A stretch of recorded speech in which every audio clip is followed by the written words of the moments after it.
अरे राम राम राम। पूरे दिन काम करते करते तो मेरी हालत ही खराब हो जाती है। पता नहीं हमारे अच्छे दिन कब आएंगे। अजी, यह पानी पी लीजिए, इससे आपकी थकान कुछ कम हो जाएगी। लोहार तुरंत ही पानी का गिलास लेकर पानी पी लेता है। आहा, पानी पीने के बाद तो जैसे सारी थकान गायब हो जाती है। अजी, आज मैंने फिर से वही सपना देखा था। अरे भाग्यवान, वो सपना तुम्हें बार बार इसलिए आता है क्योंकि तुम उस सपने के बारे में ही सोचती रहती हो।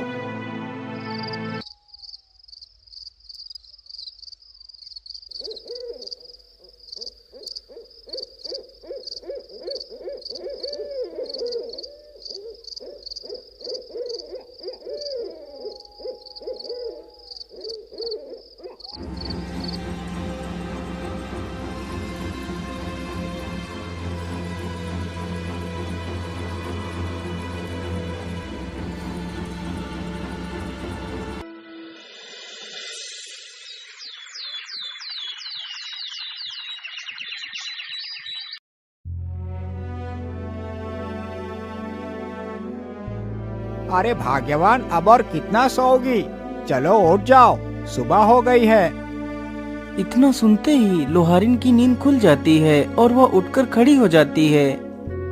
अरे भाग्यवान, क्या बात है, आज तुम इतनी देर तक सोती रही? अजी, आप मेरी बात क्यों नहीं मानते? आज मैंने फिर से वही सपना देखा। मुझे लगता है मुझे ये सपना ऐसे ही नहीं आ रहा, इसके पीछे जरूर कोई कारण है। आप मेरी मानो तो आज आप जंगल चले जाओ और जंगल में से उस चमकीले अखरोट को तोड़ कर ले आओ। मैं उस अखरोट को खाऊंगी। अच्छा अच्छा, ठीक है भाग्यवान, मैं अभी जाता हूँ और तुम्हारे लिए वो अखरोट लेकर आता हूँ। इतना सोचकर लोहार अखरोट लाने के लिए चल पड़ता है।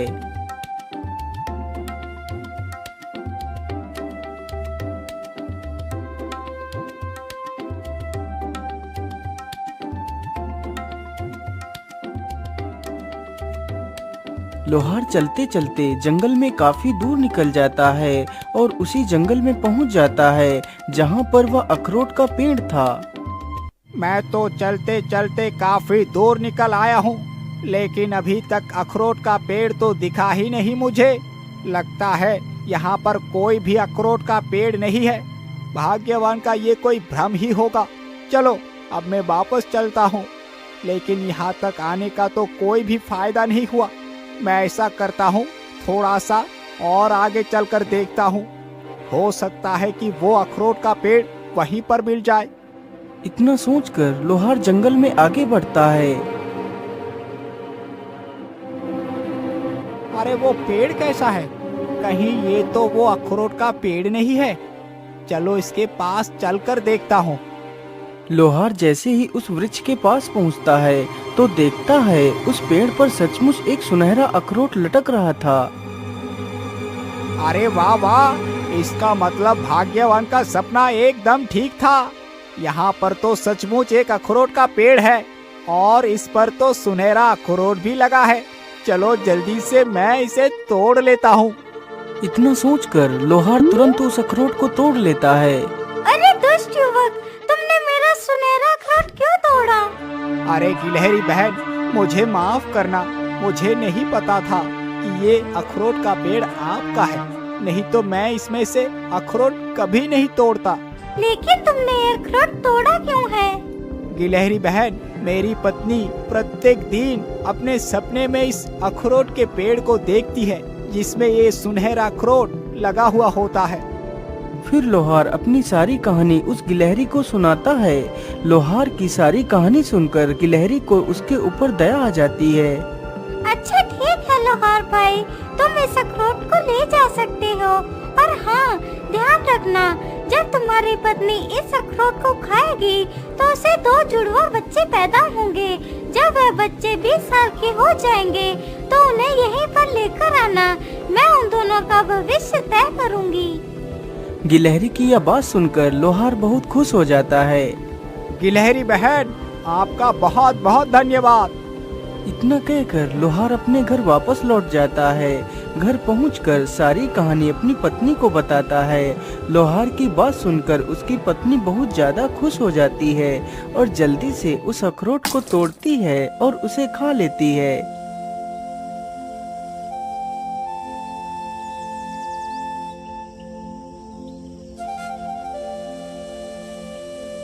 लोहार को इसी प्रकार काफी दिन गुजर जाते हैं। 10 महीनों के बाद लोहार की पत्नी ने गिलहरी के कहे अनुसार ही 2 पुत्रों को जन्म दिया। पुत्र की प्राप्ति के बाद लोहार और लोहारिन बहुत खुश हो जाते हैं।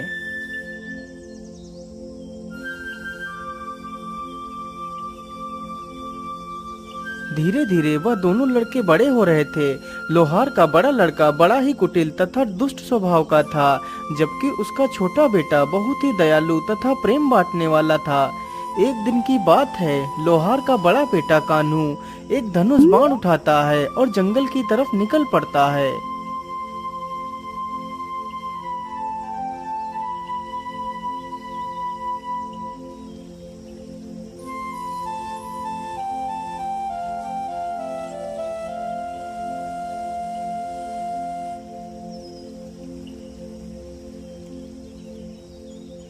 वह चलते चलते जंगल में काफी दूर तक निकल जाता है। तभी उसने देखा एक पेड़ पर एक कबूतर और कबूतरी बैठे हैं। अरे वाह, शिकार तो सामने ही है। चलो जल्दी से अपना धनुष संभालता हूँ और इन पक्षियों पर निशाना लगाता हूँ। तीर जैसे ही कमान से छूटता है तो सीधा जाकर कबूतर के लगता है। कबूतर तुरंत ही जमीन पर गिर जाता है। अरे दुष्ट, तूने ये क्या किया? तूने मेरे पति को तीर क्यों मार दिया? मैंने तेरा क्या बिगाड़ा था? अरे मूर्ख चिड़िया, तू अपनी जुबान कुछ ज्यादा ही चला रही है। रुक, मैं अभी तुझे मजा चखाता हूँ। इतना कहकर वह अपना तीर उस कबूतरी के ऊपर तान देता है। रुक जाइए भैया, आप ये क्या कर रहे हैं? आखिर आप इन मासूमों को क्यों मार रहे हैं? आखिर इन्हें मारकर आपको क्या मिल जाएगा? तू हट जा प्रेम, आज मैं इस चिड़िया को जीवित नहीं छोड़ूंगा। नहीं भैया, इस चिड़िया को मारने से पहले आपको मुझे मारना होगा, तभी आप इस चिड़िया को मार सकते हैं। चल चल ठीक है, तेरी वजह से आज मैं इन दोनों को जीवित छोड़ रहा हूँ, नहीं तो आज मैं इस चिड़िया को मार ही डालता। इतना कहकर कान्हू वहाँ से चला जाता है। अरे आपको तो बहुत ज्यादा चोट आ गई है। रुको, मैं तुम्हारा तीर निकाल देता हूँ और तुम्हारे घाव के ऊपर दवाई लगा देता हूँ, जिससे तुम जल्दी ही ठीक हो जाओगे। फिर प्रेम कबूतर के तीर निकाल देता है और जल्दी से कुछ दवाई की पत्तियां तोड़ता है और कबूतर के घाव पर लगा देता है।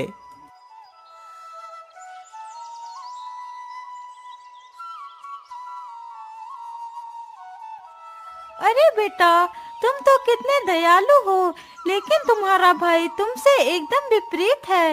यदि आज आप नहीं आते तो वह दुष्ट हम दोनों की जान ले लेता। हमारी जान बचाने के लिए आपका बहुत बहुत धन्यवाद। फिर वह दोनों कबूतर और कबूतरी वहाँ से उड़ जाते हैं।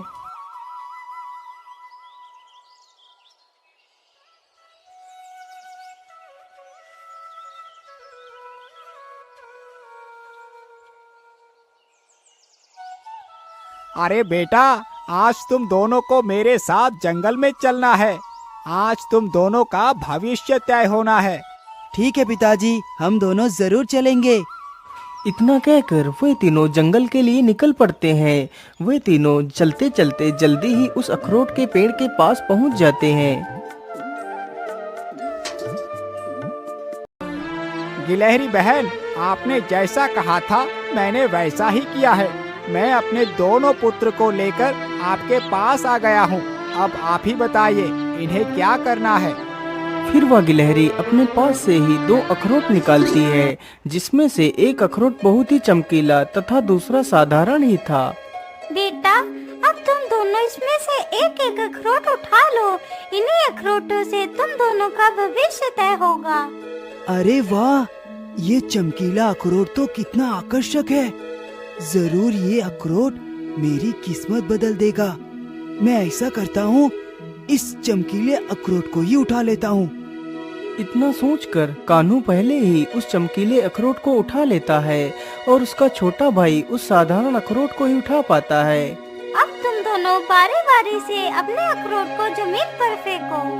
गिलहरी की यह बात सुनते ही कान्हू अपना अखरोट जमीन पर फेंकता है। अखरोट जमीन पर गिरते ही अखरोट के 2 टुकड़े हो जाते हैं। उस अखरोट में से एक सफेद रंग का शाही घोड़ा निकलता है जिसकी पीठ पर एक तलवार बंधी हुई थी। अरे वाह, ये तो कितना शाही घोड़ा है और इसकी पीठ पर तो एक धारदार तलवार भी है। इस तलवार से तो मैं पूरी दुनिया को जीत सकता हूँ। इतना सोचकर कान्हू उस घोड़े पर सवार हो जाता है। पिताजी, आप दोनों घर वापस आ जाना, मैं चलता हूँ। फिर कान्हू अपना घोड़ा लेकर वहाँ से चला जाता है। उसके बाद प्रेम भी अपना अखरोट जमीन पर फेंकता है तो उसके अखरोट से एक चमकीला पत्थर निकलता है। बेटा, तुम इस पत्थर को अपने पास ही रखना। इस पत्थर से तुम किसी भी मृत जीव को जीवित कर सकते हो। इसके बाद वे दोनों वापस अपने घर के लिए चले जाते हैं।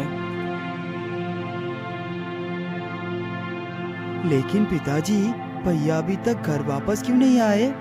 वो तो हम दोनों से पहले निकले थे। हाँ बेटा, मुझे लगता है कि कान्हू कहीं घूमने के लिए चला गया होगा।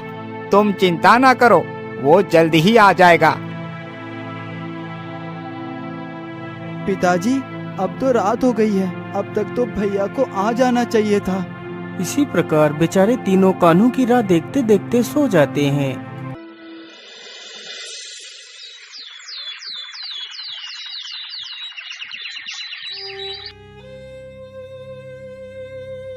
अजी, कहीं हमारा बेटा किसी मुसीबत में तो नहीं फंस गया?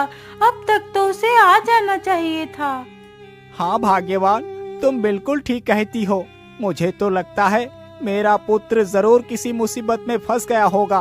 भाग्यवान, तुम बिल्कुल भी चिंता ना करो, मैं आज ही अपने पुत्र को ढूंढने के लिए जाता हूँ।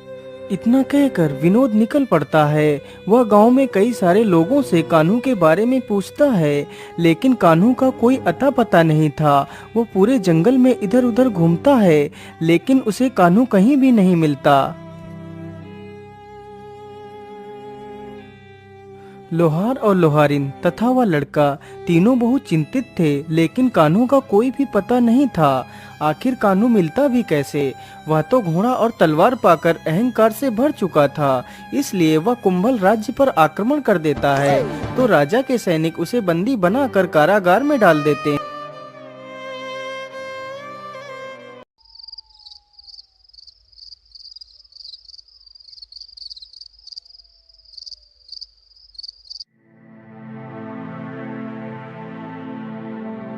महाराज, हमारी पुत्री तो विवाह की योग्य हो चुकी है, इसलिए हमें अपने पुत्री के लिए योग्य वर ढूंढना चाहिए। हाँ महारानी जी, ये चिंता तो मुझे भी सता रही है।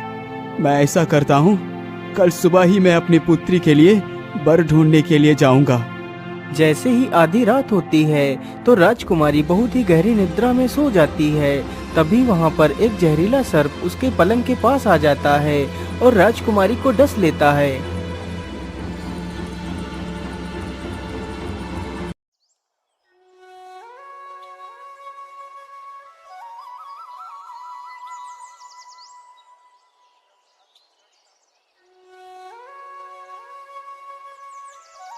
अरे पुत्री, उठ जाओ, सुबह हो गई है, तुम इतनी देर से सो रही हो। महारानी के बार बार बोलने पर भी जब राजकुमारी नहीं उठी तो महारानी ने राजकुमारी की चादर खींच ली तो देखा कि किसी सर्प ने राजकुमारी के हाथ पर काट लिया है। हाय राम राम राम, ये क्या हो गया मेरी पुत्री को? महाराज जल्दी आइए, हमारी पुत्री को किसी जहरीले सर्प ने काट लिया है। इतना सुनते ही राजा वहाँ पर आ जाता है। अरे पुत्री, ये तुम्हें क्या हो गया? मैं तुम्हारे लिए पता नहीं कितने बड़े बड़े सपने देख रहा था और तुम हमें छोड़कर चली गई। महाराज, ये समय आंसू बहाने का नहीं है, हमें किसी झाड़ फूक करने वाले साधु को बुलाना चाहिए। सैनिकों, जाओ और पूरे राज्य में ये घोषणा कर दो, जिसने भी मेरे राजकुमारी को ठीक कर दिया मैं उसे अपना आधा राज्य दे दूंगा। और राजकुमारी का विवाह भी उसी के साथ कर दूंगा। राजा का आदेश होते ही सारे सैनिक पूरे राज्य में घूम घूम कर घोषणा करने लगते हैं। सुनो सुनो सुनो, राजा की पुत्री को एक जहरीले सर्प ने काट लिया है, जिसकी वजह से राजकुमारी की मृत्यु हो गई है। यदि कोई इंसान राजा की पुत्री को ठीक कर देगा तो राजा उसे अपना आधा राज्य दे देगा तथा राजकुमारी का विवाह भी उसी युवक के साथ कर देगा। सुनो सुनो सुनो, राजा की पुत्री को एक जहरीले सर्प ने काट लिया है, जिसकी वजह से राजकुमारी की मृत्यु हो गई है। यदि कोई इंसान राजा की पुत्री को ठीक कर देगा तो राजा उसे अपना आधा राज्य दे देगा तथा राजकुमारी का विवाह भी उसी युवक के साथ कर देगा। लोहार के बेटे ने जैसे ही यह बात सुनी तो वह मन ही मन बहुत ही खुश होता है और सारी बात अपने पिता को जाकर बता देता है। अच्छा ठीक है पिताजी, अब मैं चलता हूँ। इतना कहकर प्रेम वहाँ से निकल पड़ता है और जल्दी ही राजमहल में पहुँच जाता है। महाराज, यदि आपकी आज्ञा हो तो मैं राजकुमारी को जीवित कर सकता हूँ। हाँ हाँ युवक, क्यों नहीं। अभी तक तो इतने सारे लोगों ने कोशिश की है, लेकिन कोई भी मेरे पुत्री को ठीक नहीं कर पाया है। अब तुम भी प्रयास करके देख लो। राजा की आज्ञा मिलते ही प्रेम अपना वही चमत्कारी पत्थर निकालता है और राजकुमारी के माथे पर उस पत्थर को स्पर्श करा देता है। पत्थर के स्पर्श होते ही राजकुमारी के अंदर फिर से प्राण आ जाते हैं और राजकुमारी पुनः उठकर खड़ी हो जाती है। यह देखकर सभी लोग खुश हो जाते हैं और बड़े ही धूमधाम से दोनों का विवाह करवा देते हैं। अब तो प्रेम खुद एक राजा बन चुका था। महाराज, आज आप इतना दुखी क्यों लग रहे हैं? क्या बात है? कुछ नहीं राजकुमारी जी, आज मुझे मेरे भैया की याद आ गई थी। पता नहीं वो कहाँ होंगे और किस हालत में होंगे। मैंने उन्हें ढूंढने की बहुत कोशिश की, लेकिन वो कहीं नहीं मिले।